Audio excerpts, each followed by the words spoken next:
कोई भी मुस्लिम बाहुल्य देश पूरी धरती पर सेक्युलर नहीं है, ये सच्चाई है। आप हो तो बता दीजिए कोई देश हो तो। हम तो उन्हीं को कह रहे हैं कि अच्छा आप बता दीजिए, हमको नहीं जानकारी है। तो कोई नहीं है। हर मुस्लिम बाहुल्य देश में शरिया लागू है। तो हम अपने उस बयान पे आज भी कायम हैं कि जब तक हिंदू बाहुल्य है तभी तक हमारा संविधान है, तभी तक हम एक धर्मनिरपेक्ष देश हैं। सनातन के आगे तो झुकना पड़ेगा, सबको झुकना पड़ेगा। प्रतापगढ़ से बड़ी खबर है, जहां दिव्य श्री राम कथा की तैयारियां जोरों पर हैं। बागेश्वर धाम के पीठाधीश्वर आचार्य पंडित धीरेन्द्र कृष्ण शास्त्री 17, 18, 19 और 20 नवंबर को बेती कुंडा में श्री राम कथा सुनाएंगे।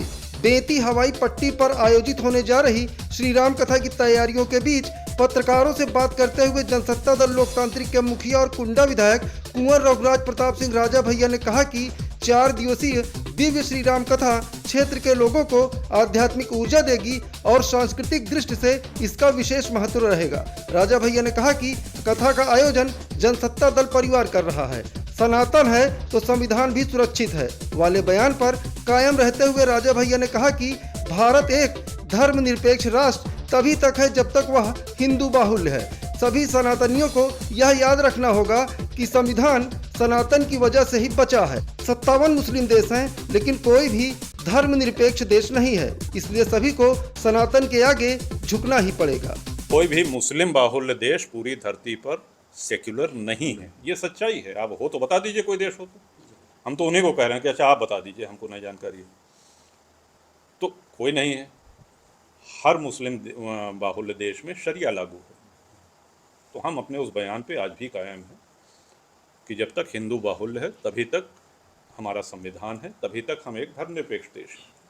तो सनातन के आगे तो झुकना पड़ेगा, सबको झुकना पड़ेगा। राजा भैया ने बताया कि 17, 18, 19 की कथा 2 बजे से शाम 5 बजे तक चलेगी, जबकि 20 नवंबर की कथा सुबह 10 बजे से 12 बजे तक होगी। इस मौके पर एमएलसी प्रतापगढ़ अक्षय प्रताप सिंह गोपाल जी, बाबागंज विधायक विनोद सरोज, जिला पंचायत सदस्य और मीडिया प्रभारी विनोद पटेल समेत लोग मौजूद रहे। माननीय राजा भैया जी, आज का ये प्रेस कॉन्फ्रेंस करने का क्या उद्देश्य है, इस संबंध में थोड़ा सा जानकारी। आनंद जी, आप लोग विलंब से आए, हम पूरा विषय बता चुके हैं। 17, 18, 19 और 20 ये 4 दिन नवंबर के महीने में श्रद्धेय धीरेन्द्र कृष्ण शास्त्री जी महाराज की श्री राम कथा का आयोजन यहाँ पे कराया गया है। इसमें जनसत्ता दल परिवार जजमान है। इसमें मैं जजमान, मैं आयोजक नहीं हूँ। और आप सभी लोग सादर आमंत्रित हैं।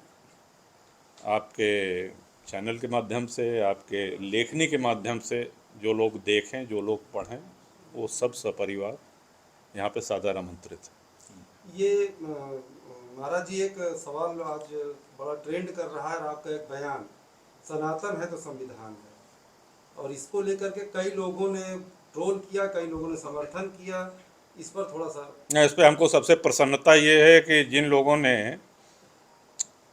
जानबूझ करके हमारे बयान को न समझने का नाटक किया, पढ़े लिखे होने के बावजूद, शिक्षित होने के बावजूद उनकी बुद्धि पे हमको तरस आता है। क्योंकि हमने ऐसी सरल भाषा में कहा था कि वो किसी भी अशिक्षित व्यक्ति को भी समझ में आ सकता था, कोई बालक या बालिका हो तो उसको भी समझ में आ सकता है।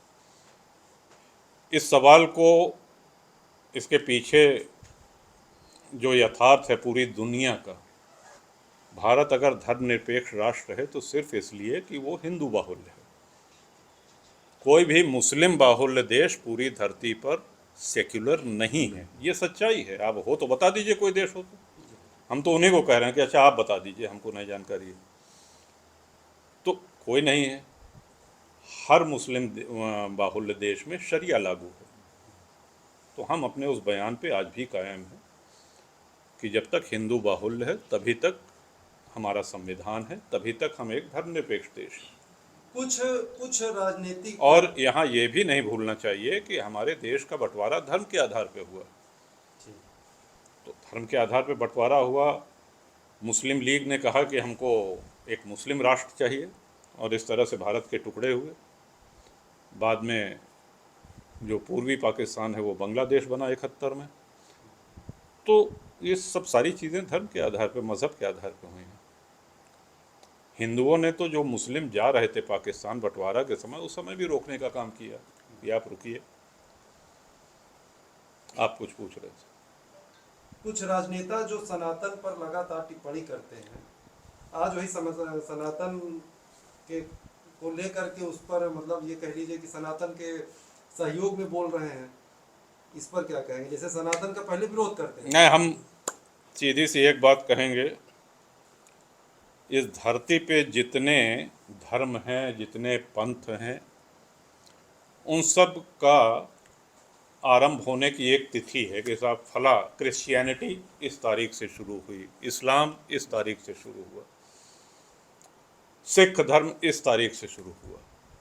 लेकिन हिंदू सनातन धर्म अनादि है, अनंत है।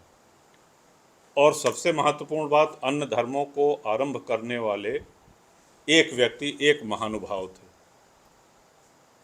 हिंदू धर्म की उत्पत्ति किसी एक महानुभाव से नहीं हुई है, ये शाश्वत है, इसीलिए इसको सनातन कहा गया है। तो सनातन के आगे तो झुकना पड़ेगा, सबको झुकना पड़ेगा। और प्रयास भी हमारा यही रहता है अपनी कार्यशैली में कि हमारे हिंदू धर्म में जो कमियां आ गई हैं, जो जातिवाद आदि इस तरह की जो कमियां हैं, उनको दूर करें, और वो प्रभावी हो रही हैं। हिंदू जाग रहा है अपने देश के प्रति, अपने धर्म के प्रति, उसमें जागरूकता आ रही है।